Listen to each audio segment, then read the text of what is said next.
it looked like a bigger one holding this smaller one. This light ball like appears, and then the little one threw it toward the deck. My name is Barb Hartman. I'm a resident of Washington State, and I became interested in this subject probably when I was a little girl. And I recall that my dad and I were watching The Legend of Boggy Creek, and it was, it was a little bit of a scary movie, but it was also kind of, my dad kept it funny and light for me. And then so after that, I said, well, you know, is this is supposedly a real story? And he said, well, yeah, it supposedly is. So I said, well, have you ever heard of, have you ever heard of things like this? And he said, well, they got a picture of one. And then he somehow, like ended up showing me the Patterson Gimlin um recording or pictures of that. And then he had said that he told me once that when he was fishing in Ontario, Canada, that he had seen what he called a wild man. And and now I wish I would have he's since passed away, and I wish I would have asked him more about it because and I didn't know if he was really he was joking or what, because he had such a funny, sarcastic sense of humor. Always very kind, but so um yeah, so it's always been kind of like I guess a fascination for me. And I would watch all the documentaries, the especially like they say, the forefathers of this field. I love to see anything that they put out.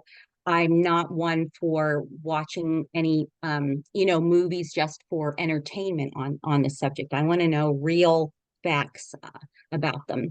And so when we have let me just say we've moved around a lot, my husband and I, with his job, with my job, and then his job.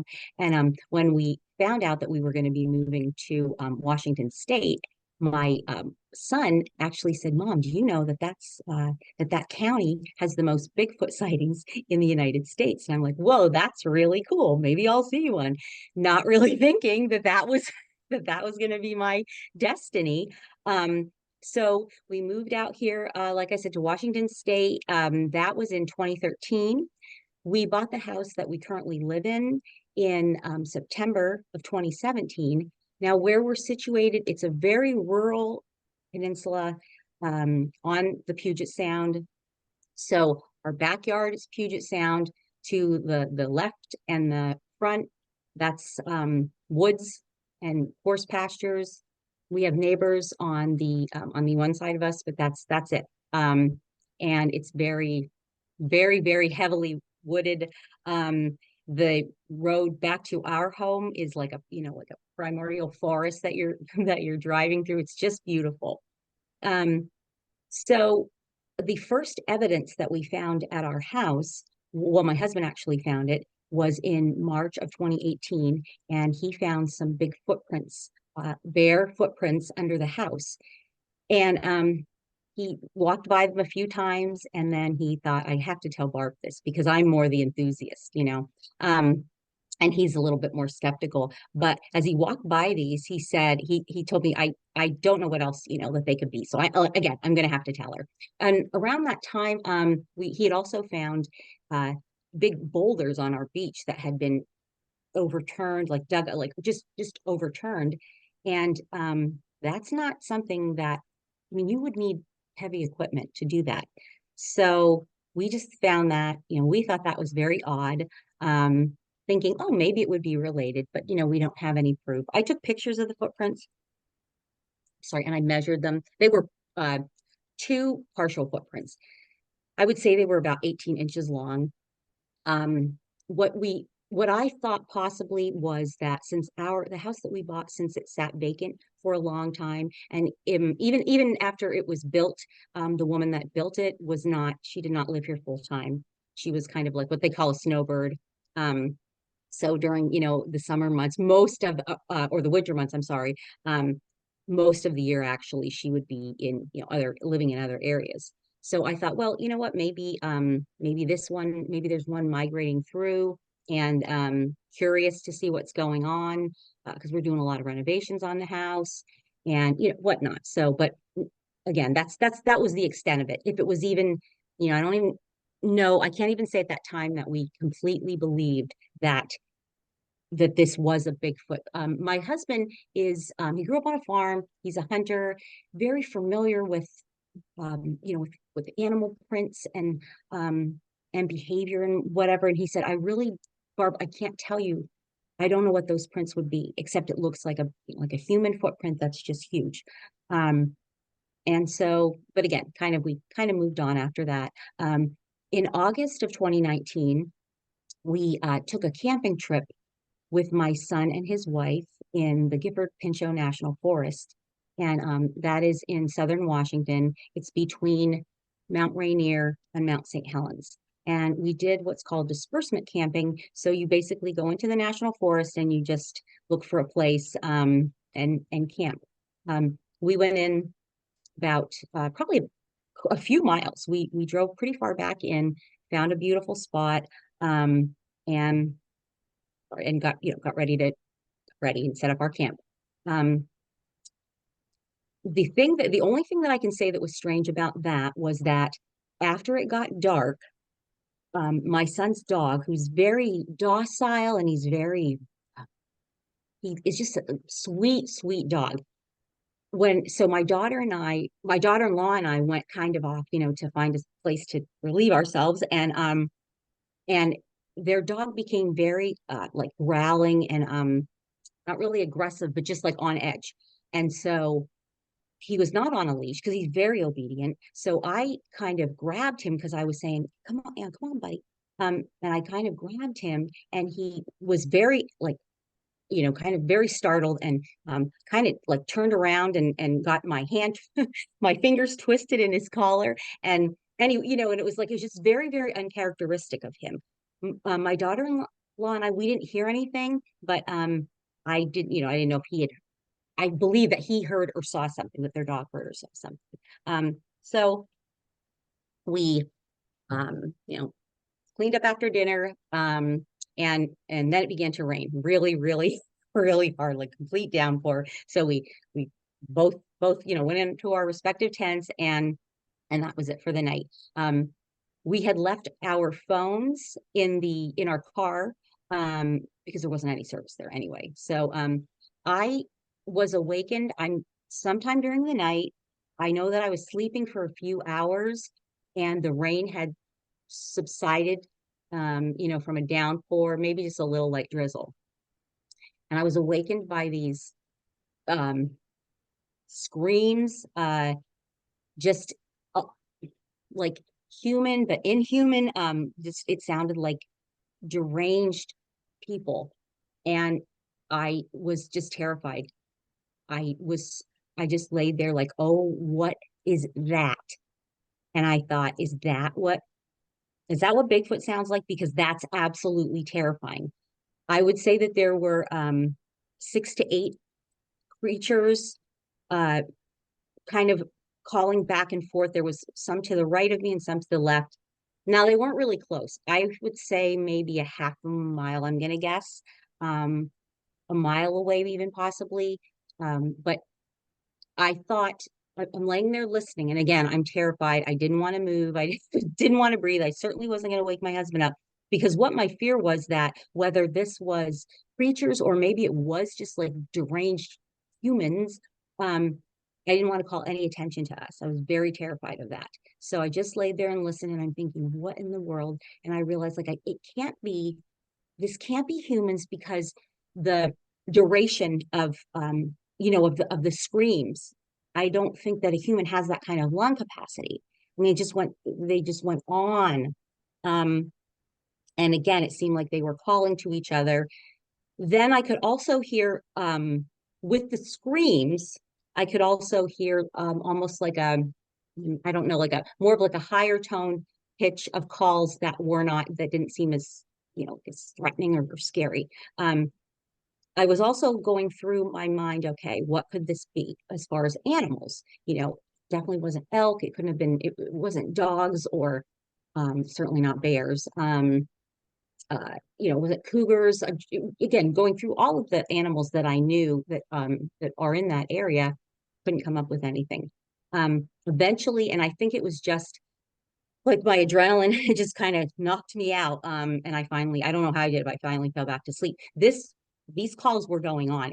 I'm thinking probably at least an hour. I listened to them, and they just were going on and on and on. They didn't see, they maybe some of them got a little closer, but certainly never very close, because I think at that point I probably would have awakened my husband and said, like, let's get my son and daughter-in-law and the dog, let's get in the car and leave. But no, they didn't get any closer. And again, so I fell asleep.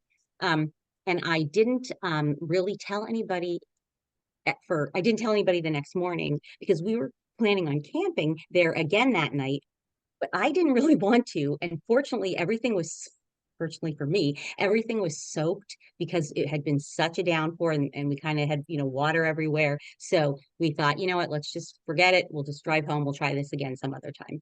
Um, and so I couldn't wait to get home and kind of research these sounds that I had heard.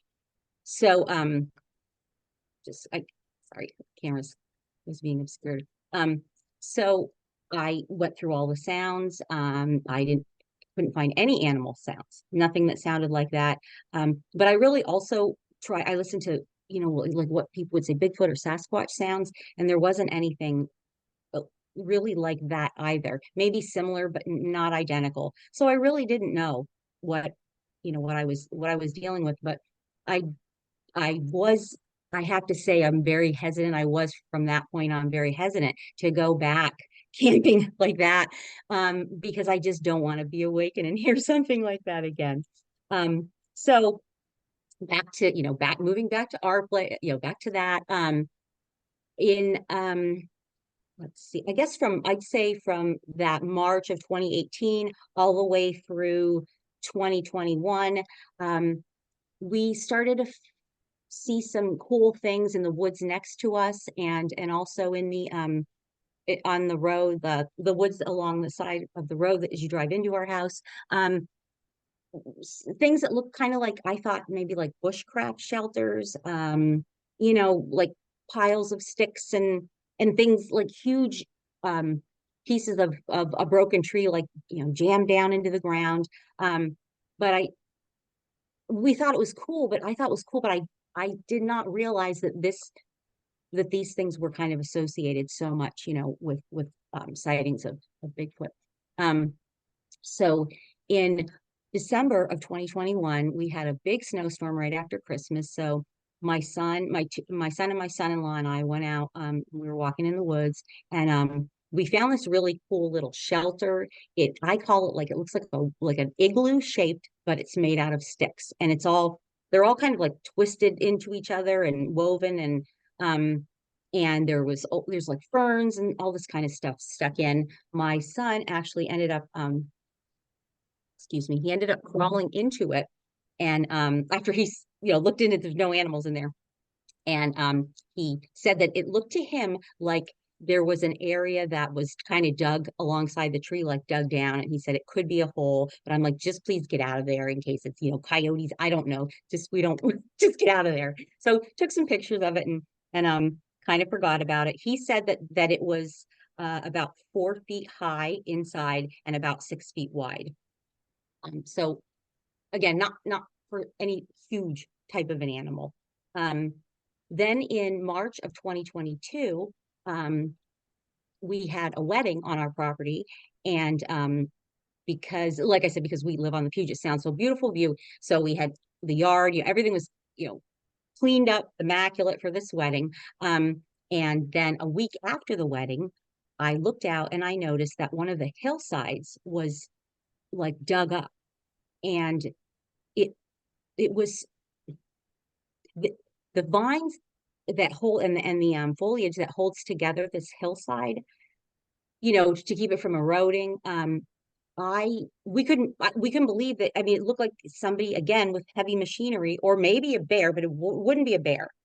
But something had dug up this hillside, and this again just happened overnight. The reason I know it's not a bear is that we have a perimeter of home security cameras that go all around our property. So again, knew it wasn't any sort of wildlife. And I really thought that was kind of odd. So at that point, I started to kind of ask people that I knew through the, the Bigfoot community, kind of knew them a little bit, and on through Facebook, and I was kind of asking questions, and one of the guys, Mike Scott, who has a show, Understanding Bigfoot. He was one of them that actually answered me and said, "Well, yeah, this is some behavior that that we have seen that Bigfoot will do. Not saying that that's what you have, but look for footprints and whatnot." And there did seem to be one area where there was a footprint, and it looked like I measured it like about 4 inches deep and 20 inches, I'd say, long. But no, again, not any conclusive, what you'd say conclusive evidence. Then in late August of that same year of 2022, we were kind of cleaning up the property because it's wildfire season. So, you don't want to have anything dead or anything, that would create any sort of fuel for a wildfire. So we cleaned up the forest, the woods right along our house because there is a wood line, and then like right inside that wood line, which was really beautiful. And so I'm like, oh, look at the great view that we now have back into the forest. And there's this grove of, I think they're called aspen trees. But anyway, there's a grove of those. It was just beautiful. So a few days later, and I remember because the Saturday morning we come out and we look out the window, and one of the windows, and my husband said, "Oh, did your Bigfoot friends do this?" And there was one of the trees had a perfect break. It was just like that. And there was like a twist to it. And we had not had any sort of like windstorm or anything, any wind or anything. We went out and checked it out. It's about 15 feet off the ground. And that's when we noticed that it was twisted. We thought, yeah, that's pretty odd. Took some pictures of it.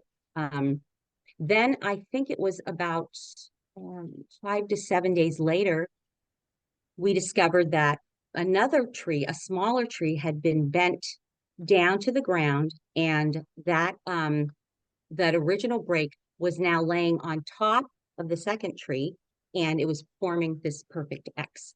So I'd sent a picture of that or a video of that to Mike Scott, and he said, "Barb, that's an X." And I said, "Well, really? Like, really?" He said, "Yeah."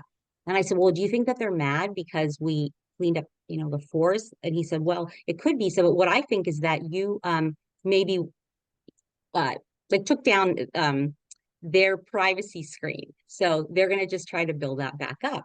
And he said, "If you see that they start to add to this and almost build like a blind," he said, "you might want to get out there and try to get some evidence." Because it really, because I really think that I mean, what more evidence do you need that you've got activity there? So, okay, well, I'll watch it. And within a few days, it started to, something had taken vines and twisted it through. And I'm talking like blackberry berry vines. They have all kinds of thorns. They were twisted all up through this X, and like ferns, and also like just little sticks, kind of just like propping them up against the trees all around. And Mike said, then he said, "Okay, listen, you need to go out and do some real research here." He said, "If you want to see one, um, don't take your camera, or if you have your camera, don't turn it on, and just stick it in your pocket and just kind of walk around and observe. If you see anything cool, take some pictures." But he said, "What you don't want to do is be walking around in the woods with your camera held out like this." He said, "You're not going to see anything." So I thought to myself, well, okay, I am not ready to see a Bigfoot.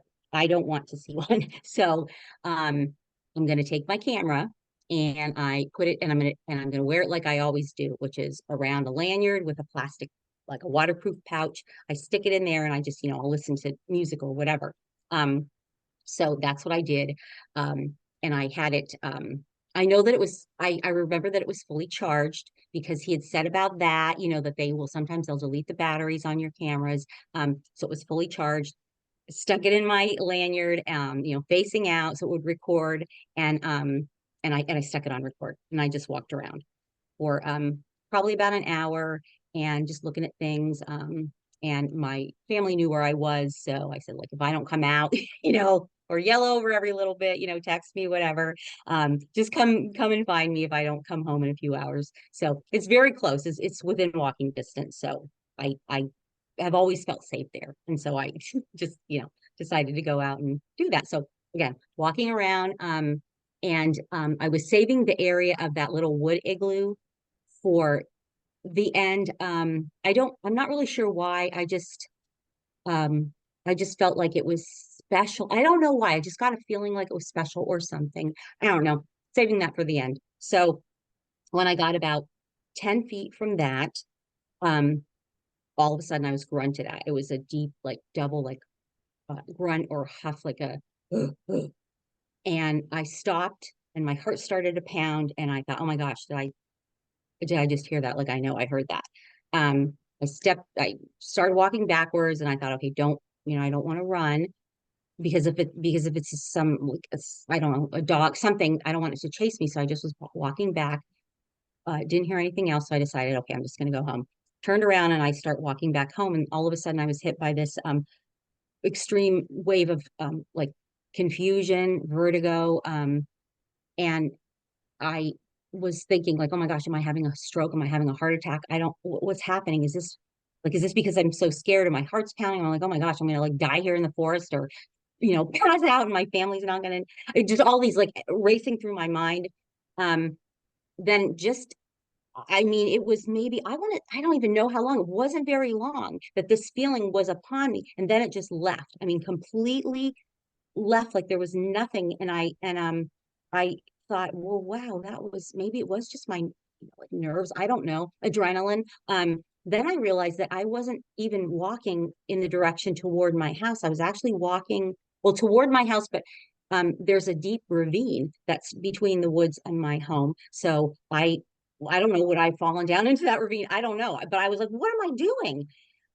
Such a strange feeling. I was so disoriented. So I thought, okay, all right, corrected my course, start walking again.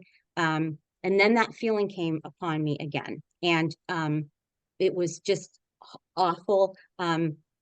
Maybe a little bit more intensity because people have asked me, was it stronger? I don't know if it was stronger. But anyway, it was just the same feeling, very disorienting.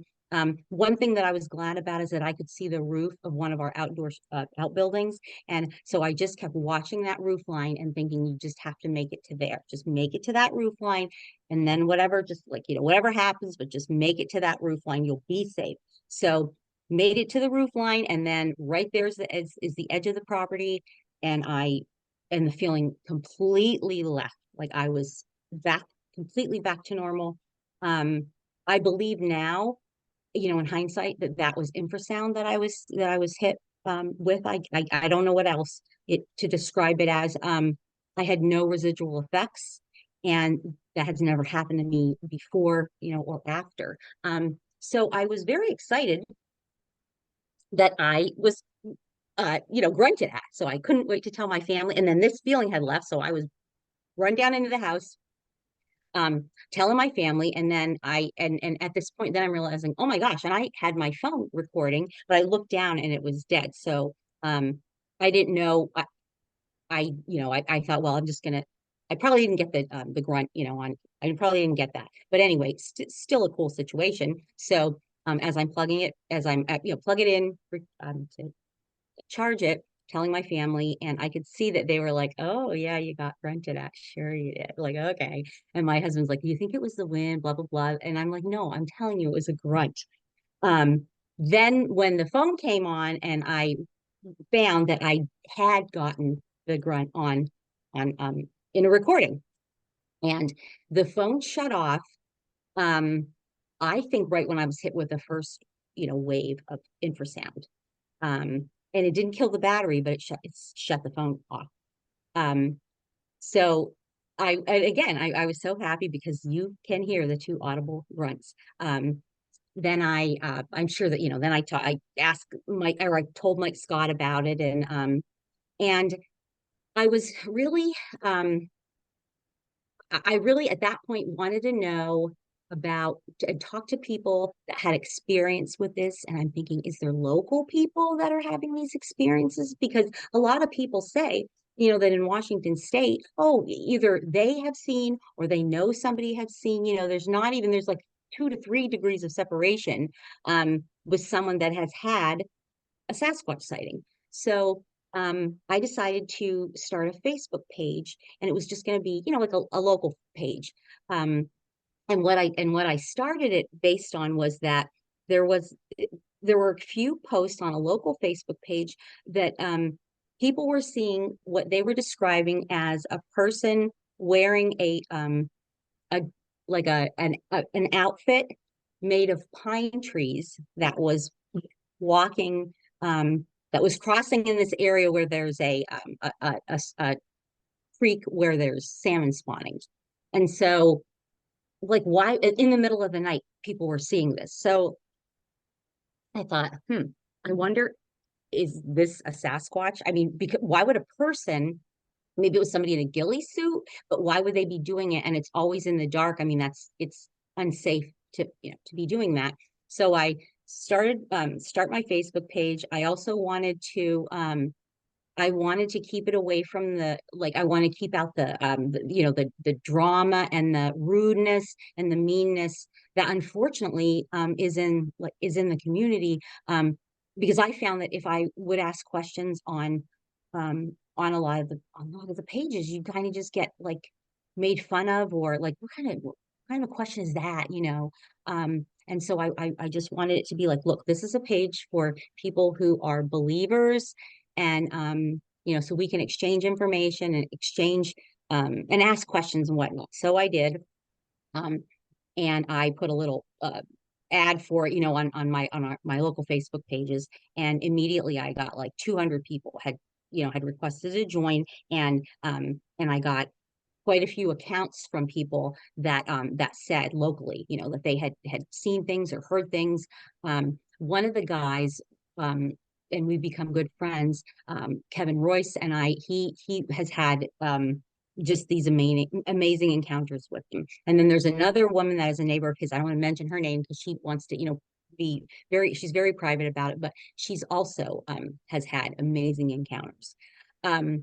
So let's see. So as the page grew, and I then started to, like I said, I started to watch video, and podcasts of people that actually had encounters, and to learn everything I could about it, because that's something that I didn't. It's different watching a documentary and then with facts and figures, whatever, than just listening to people who have had, again, these experiences. So let me see, in November of same year, 2022, under our house, and I say under our house because our house sits on a steep lot that it's flat in the front, then it's a steep grade, and then in the back it's flat. And then there's a cliff about 80, I'd say 80 feet, maybe, cliff height and then the beach. But so under the house, there is an area under the house. And because we're renovating, we have little like spare pieces of, wood and things like.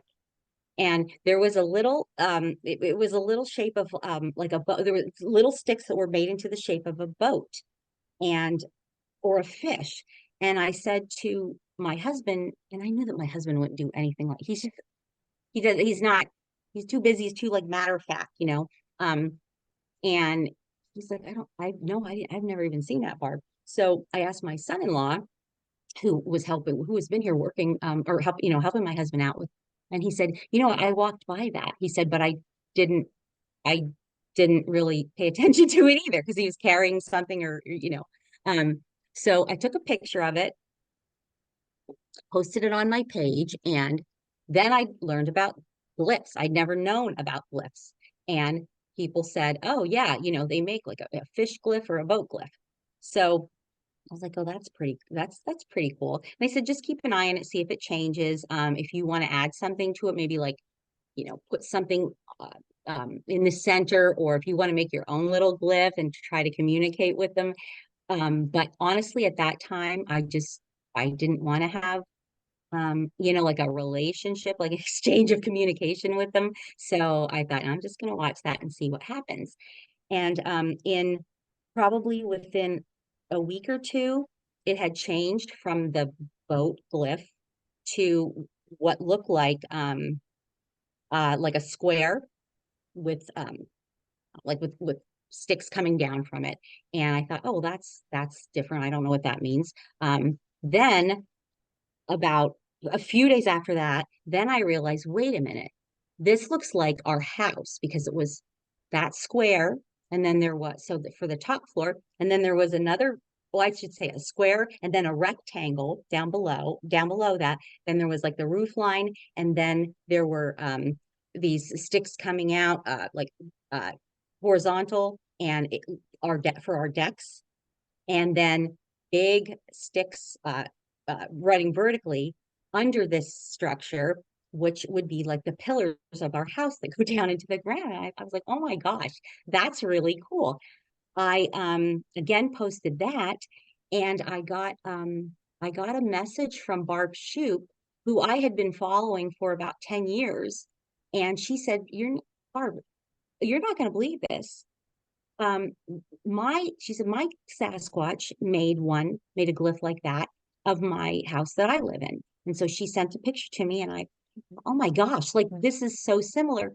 She's an hour from me, lives about an hour from me, as the crow flies. So I think I said something to her like, oh, do you think it could be the same one or whatever, and she's like, oh no, I'm sure you have your, like your own over there. They don't walk back and forth, from where she lives over to where I am at. But I again, I just had I didn't really know that much.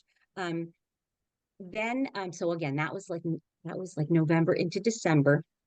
And in late December, we started to get a lot of notifications overnight on the security cameras. And what they are, they're just Arlo home security cameras.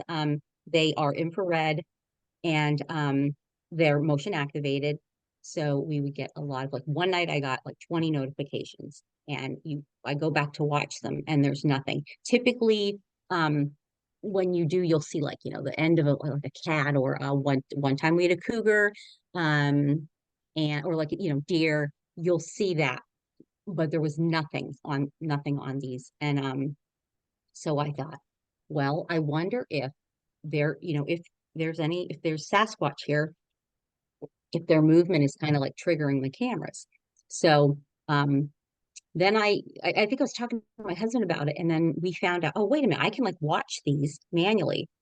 So I decided that I would just kind of, if I wake up during the night, and I really kind of have a problem with insomnia. So there's a lot of times I'm up a lot at night. So I will I'll just turn on the camera and watch them. And I didn't really get anything at first, but then probably within 3 weeks, I started to get some audio. Like I could hear like movement in the woods, like, sticks breaking, like as if something was moving. Um, then like percussive sounds almost, tree, like banging on trees or knocking, like a vibration sound. And also what sounded like, I could just say, like gorillas playing and grunting and huffing. Um, One night there was this percussive sound that I had no idea how to describe it. So we're listening to it. And then finally my son-in-law said, that sounds like your downspouts. Like, you think that they could be like blowing air down, like through your downspouts? And it's like, oh my gosh, that's exactly what I think they were doing. Um, so then let me see. In late December, I was back over in the woods. Um, I was not near where I had got grunted at. I stayed away from that area, but I gradually try to go back over, and, so I didn't want to, like, get off the horse. If you fall off a horse, get back on, and I thought, I don't want to be scared because I love to be there. And I don't want it to be, such a scary thing that I'm prevented from going back in. So walking around, taking some videos, taking some pictures. And when I went back home to review, and I reviewed them, and I found that there was what looked like something sitting next to a tree. And I thought, well, I mean, it really looked like what you would say like the head of a Sasquatch, but I should say like the brow ridge and then the nose, and I couldn't see all the way down to the mouth, and it was just a portion of the face. And but I thought, well, it might be, like maybe it's a tree stump, and it's just appearing that way. So I went back out and I found the tree, and there was nothing sitting there. So I thought, okay, well, that wasn't, or there's nothing there. There was not a stump next to this tree. So that was kind of confusing. Um, I went out, I would say 2 to 3 days later again. And at this point, I see this thing sitting it's back there. It's back at this tree again. And I really felt like it was like something that was the first time I got that feeling like that it was something's watching me. And I remember like I could see it. It was probably about 50, 40 to 50 feet away. And I could see it really well through my camera on my phone, but like zoomed in, but I couldn't see it so well with the naked eye. And I kind of kept like switching back, looking at the camera, looking at it, um, and thinking, okay, it's not like a tree, it's not a stump. And, but is it like, this looks like a Sasquatch. It looks like a face, but it was so blended in so well that if I wasn't looking for that, there's no way I would have noticed. Or if I hadn't had that feeling, if I hadn't gotten it on that other video, there's no way I would have seen it. You wouldn't notice it was just sitting there so still. Um, and I again was like kept looking at it. And then I saw a very subtle movement of the face. So it went from like just like this and like just a little bit like that. And I was able to get that on video. So I thought, oh wow, I think that's a Sasquatch. I'm very sure now. It was the thing that was odd about it was that its face was like so rough looking. It was like tree bark. The skin looked like tree bark. And again, all I could see was from, here down to I'm trying again, maybe here. Um very human, like almost like Native American feature, like a very strong nose, and like a angular cheekbones. But it blended so well into the tree. Um, Do you have any questions? Because I know I'm just talking on and on. No, no, I'm fine. I'll probably have some when you finish, but no, I'm just enjoying your story. You're telling it very well. I appreciate it. Okay. Oh, thank you. Okay.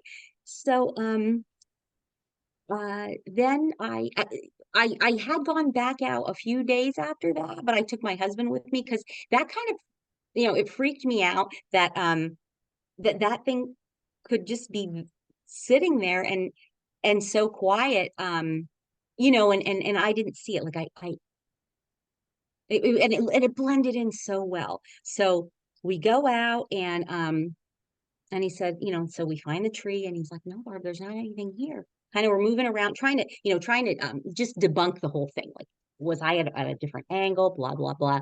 There was nothing. There was no explanation. So, I kind of thought, well, okay, that's what it is what it is. We were then we found footprints in our yard.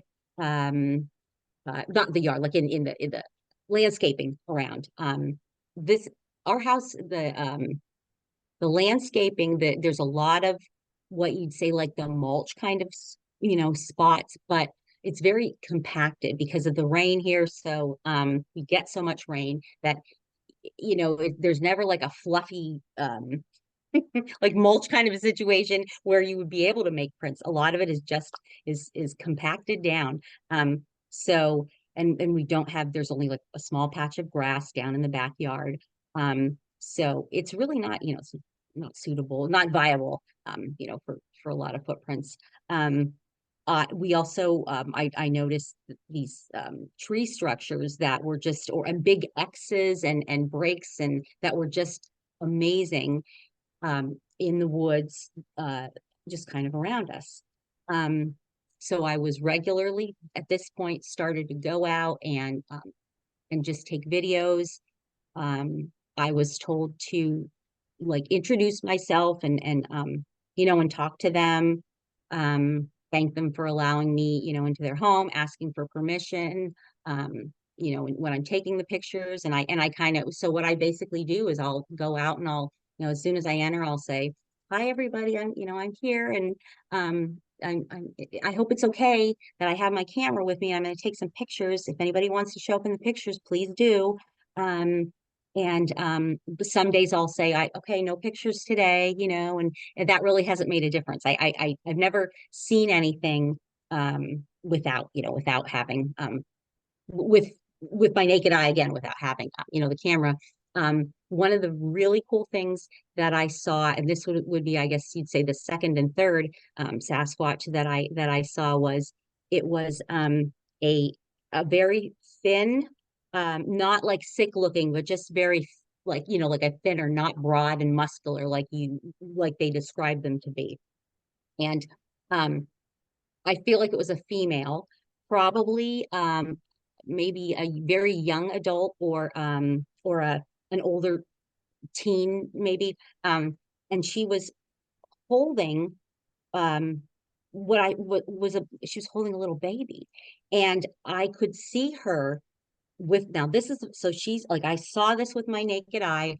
Um the area where that wood igloo structure is, I that is very active. And I think that they use that like a almost like a playpen, or I don't know, like the babies can nap in there, or the younger ones, because I will see them kind of clustered around that area a lot. And so this day, I couldn't believe, I looked back in and I could see this head like kind of looking at me, and she was all black hair. I mean, really, she was all black.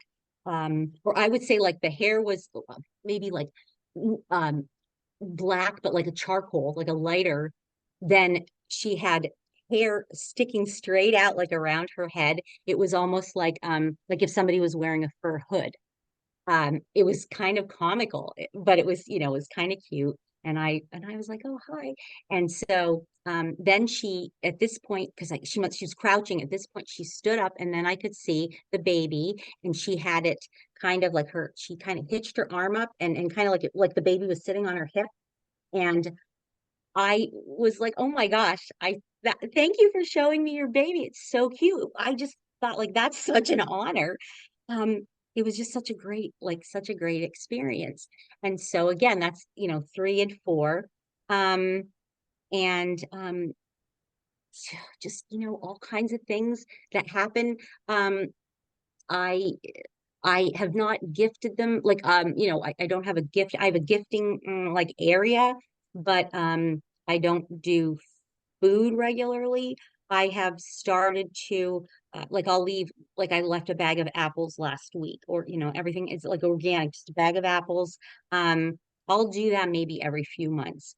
And then I'll also, like, there was a little wooden doll that I put out there, and a sparkly hair bow of my daughter's. My daughter's when she was in high school. So they move that around, but they don't really, it's always back in that same place. It's in that gifting area, but I can tell that it's been moved. And I don't know, like, if an animal would pick up something like that, I feel like they would just carry it off, or wouldn't kind of move it and put it back in the same spot. One thing that was cool is one thing that I left was a loaf of French bread. And it was like, it wasn't stale per se, but it was like, you know, a little bit too long, that it was a little too hard, for us to eat. So I thought, you know what, I'm gonna just leave that in their area and see what happens. Like, if they don't like it, that's fine. Or maybe, who knows what they'll do. Maybe they'll just leave it. I went back the next day, and it was gone. The French bread was completely gone. So I don't know, that's cool. They take it, carry it off, or maybe an animal did. But a week later, I think it was about a week later, I went back out, and here was the bag of the French bread. It was laying on the ground, and then there was a rock like on top of it. And I thought that's really cool because whatever took that bread in that bag, they brought the bag back and put the rock on it so that the bag wouldn't blow away. And I thought that was just like the coolest thing. Um, they make glyphs, um, and they'll kind of leave them around in the in the yard with like because we have a lot of trees, a lot of little sticks. And I think they have like almost like a signature glyph that to me looks like a tic-tac-toe box. So it's just like, vertical, horizontal, horizontal. Sometimes there's another horizontal one.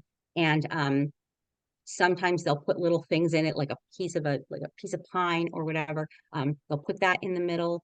And but what's cool to me is when if there's an area that I think, oh, it looks like they've been sitting in this area, within a few days, that glyph will show up in that area. So I'm like, yep, that's them. I have been told that there's two clans that live on um, in the woods around me, and then there's one clan in particular that does come onto the property, and that's what I'm seeing and that I'm hearing on the cameras, because I still continue to monitor the cameras, and I've gotten some pretty decent audio. And I've had a friend of mine run it through the spectrogram, and it's outside of the ranges of um, human vocal range or animal range. And there's one that's very distinct. I think he's definitely male. He's a very deep, deep voice. He kind of sounds almost like he's asthmatic, or that's not funny, but and or like with a bronchitis, or like a no like a sinus infection, because he's just very like wheezy, and I don't know. And when sometimes like when he breathes, you can hear the it's so bizarre. You can hear like the depth of the breath, like exhaling and inhaling. Um, I do believe that some people say that they have some kind of like glands or something.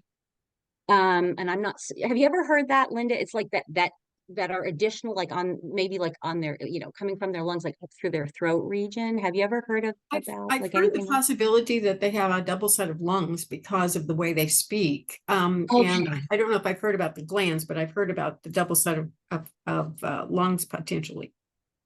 Yeah, see, that would really explain, because it's such a like a different noise than I've never heard this kind of breathing before. And it's very distinctive.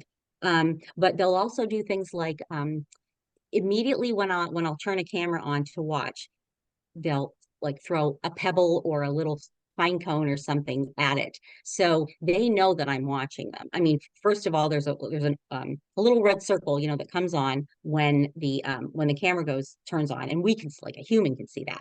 But there's also a light that is outside of our range of vision, but that they would be able to see that. And I can see that light if I'm watching, like if I'm watching like on one camera and I see the other camera go on, and you can see that light. Um, um, let's see. I think that there's juveniles that run around on the side of our house. That's the opposite side of where our bedroom is. We're on one side, and then above, which is toward the woods. um because I've come out at night, not I don't go outside. I haven't had the nerve to go outside yet and look up, but I've come out, into the living room. That's where it's over the living room, and you can hear like do, do, do, do, do, do, do, do, do, do, um let's see what else. One time during the day is the only time that I got a vocal that was a like a call or a howl. And it was last June. I was out on the deck doing something, and my husband we were both out there, and I said, "Do you hear that?" And he said, "Yeah, what is that?" And I'm like, "I don't know."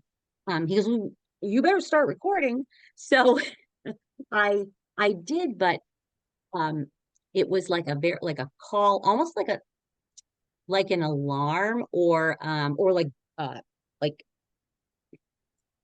a sound that a truck would make. And I was still recording, but after that, because all right, you could hear this thing and you could hear that it was moving. And every maybe 30 seconds or so, it was like uh, and but I could also hear a garbage truck, and I could hear there were construction vehicles that they, well, not really constructed, they cut the trees away from the power lines. They were coming through. And so I thought, well, maybe one of them was warning, the members of the clan, because this was about 1 o'clock in the afternoon. So possibly warning, and Absolutely. but Let me just ask a couple of questions. sure, sure. First of all, has any other member of your family seen one of these? My daughter didn't see one, she didn't see it, but what she did see, and this was let me see. This was before the March 22nd, where the hillside was dug up. It was about 6 months, I'm going to guess. I don't know exactly. Before that, and she came home from work, and it was like late one night, and she came in the house and she's like, Mom, there's something out there. And it was looking at me. And I'm like, what do you mean? And she said it had these big blue eyes, like it was like two round bright blue circles. And she said, and it was blinking at me. And I'm like, what are you, honey? I don't know what are you talking about? And she said it was standing in the wood line, and it was blinking at me. And so I'm gonna guess. I don't know. I've never seen that. I've not seen that. Did she Um, describe the eyes as glowing or light, or and what time of day was this? it was about 11 o'clock, 11:30 at night, pitch black. Um, we have we have a driveway light, and we have lights um, on the front of our house, but the wood line is it's very dark. There's no street lights or anything. So that part that she could see, because you pull in, and then you kind of walk down down the driveway, then into the house. Like there's like a walkway that goes over. It's like a deck that goes into the house, and that's where she saw it standing in the wood line. So it was very, very black at that in that area, very dark in that area. She said that it almost looked like spotlight, like as not spotlight, like flashlights, or but not like, but it was two like eyes. She said they were eyes and massive, and she just said like light blue, bright blue.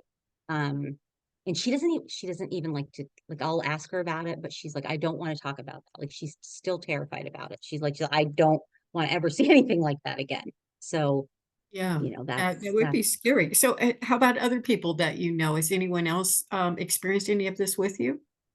um my husband, well, he heard, that day, and that I was telling you about during the day, the call.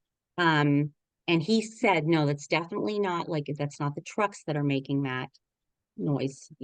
That's definitely not.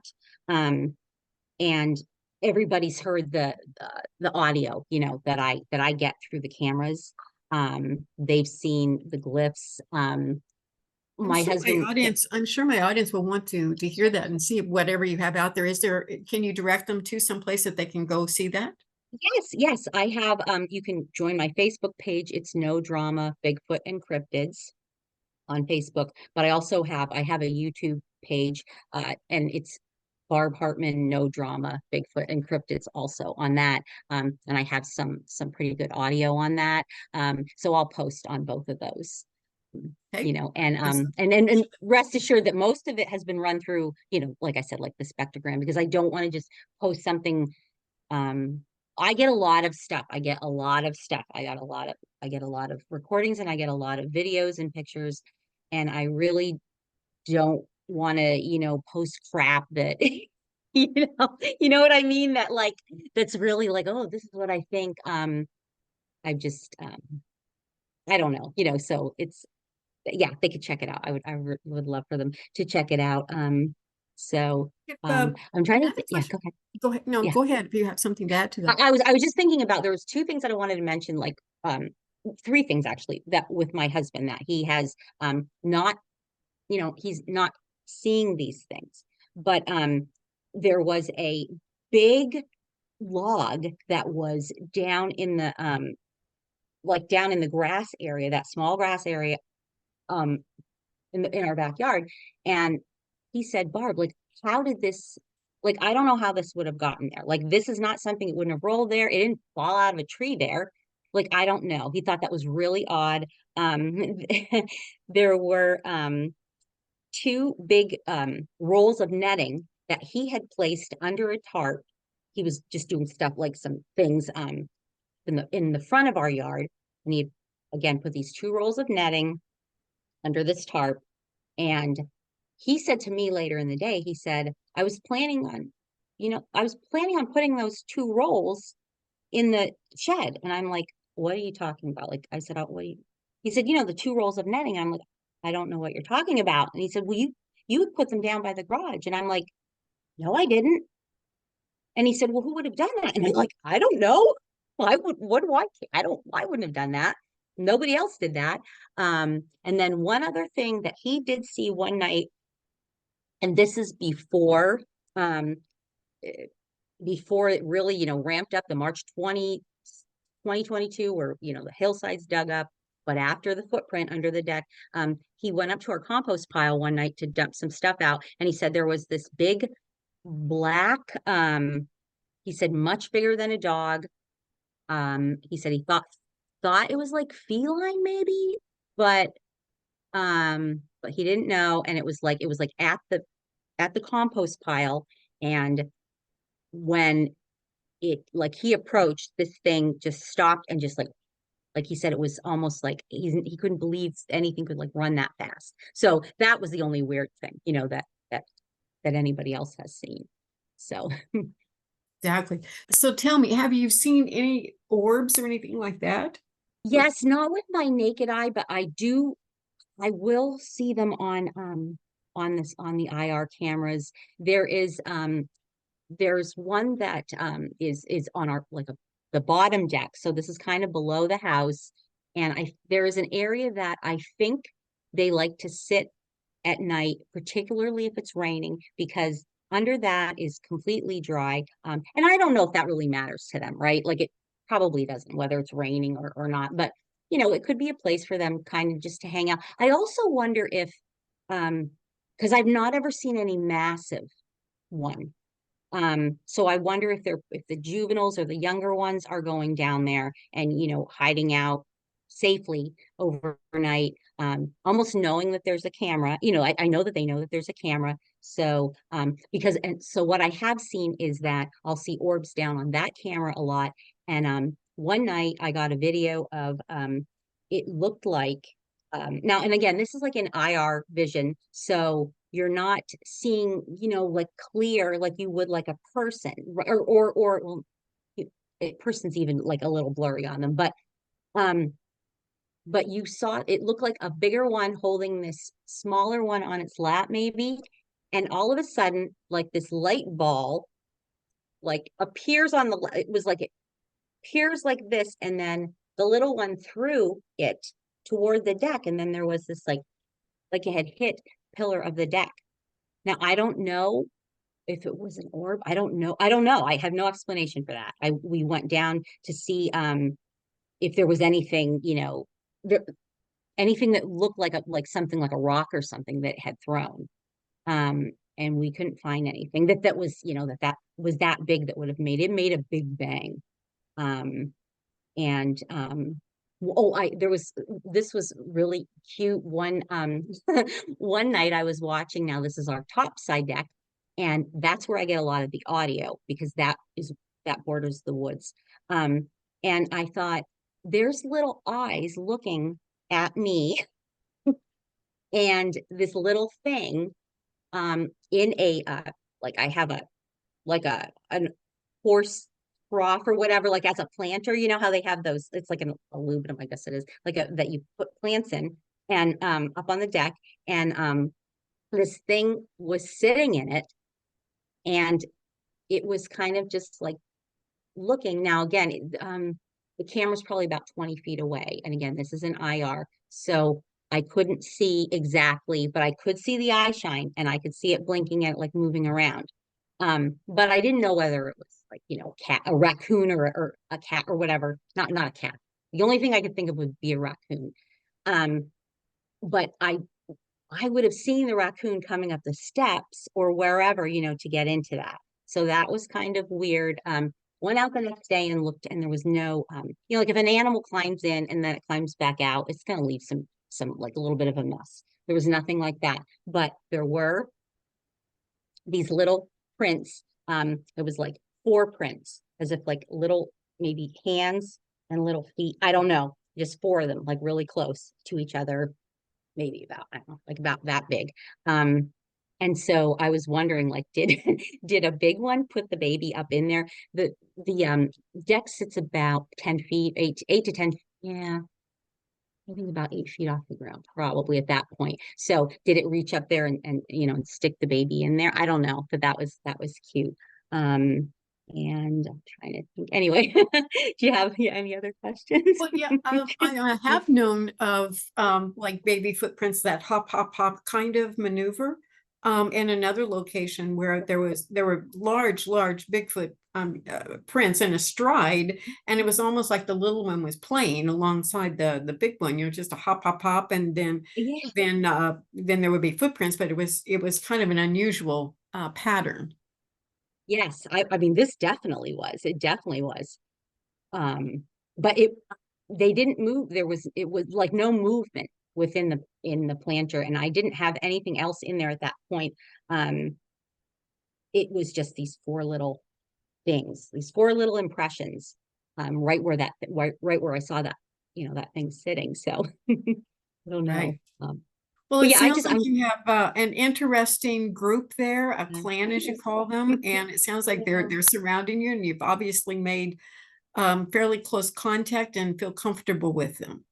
Yes, yes. Yeah, I think so. Oh, you know what, Linda? I wanted to tell you about the last one that I saw. I didn't even Yeah. this one I saw. He was about, or she was about 6 feet away from me, and and now I can, you can see them, sort of, uh when it becomes dark. Now, not all year round. This is like in the summer. I see them now, not right now, but I can see them sometimes. They start to gather in the wood line, and you can see like shadows and movement.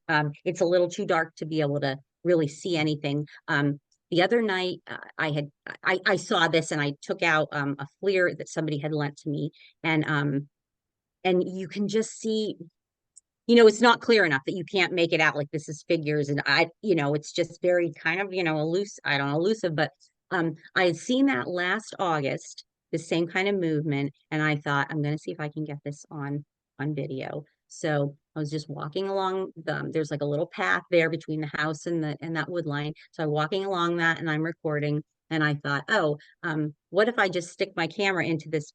There's a big bush that kind of like hangs over. It's pretty big size bush. So stuck it in there, and it adjusted to the dark, and I saw with my eyes then, like through the camera, but then I was close enough to see it, this one sitting there. And it was, I remember what struck me right away was like, oh my gosh, that looks like Chewbacca. Like, that's what I exactly like Chewbacca. It had, now I could only see it from maybe here up. It had not really a cone, so there was not a conical shaped head. But it wasn't like human. It was a little bit more, like pointed, but not. I don't know. It and it had, the long hair. It was auburn with maybe some like dark brown mixed in, and it had its hands like this, and there was long hair hanging from from both arms, and it had its knees like drawn up, to, like, it was sitting on its butt and it had its knees drawn up and it was like hugging its knees. When we made eye contact, it immediately like went down. And so again, I thought like, my gosh, Chewbacca. And then and I do remember the only other thing I remember is that it had two like white circles, very distinctive white circles around like where its eyes, like around its eyes. And I don't know if the hair was white or if it was maybe like the skin was white. And so it was just the, the contrast between the dark hair because the dark, and I'm only seeing this, I don't know, but I don't know, like again, I don't know if it was skin was white, the contrast or white hair. But I screamed and ran into the house and didn't get I didn't get it on I didn't get it on video. I don't think I was supposed to. I don't know if I was ready to like see some. You know what I mean? Exactly. I've got a little cough going on here, so I'm going to go ahead and end our interview today. Rob, Okay. thank you so much for coming on. It's been a fascinating story. I'm so glad we finally connected to do this. Yes. Thank you, Linda. Fabulous story, and I'm going to send everybody to your Facebook page. Thank you. Thank you so Okay. much. Thank you. Thank you.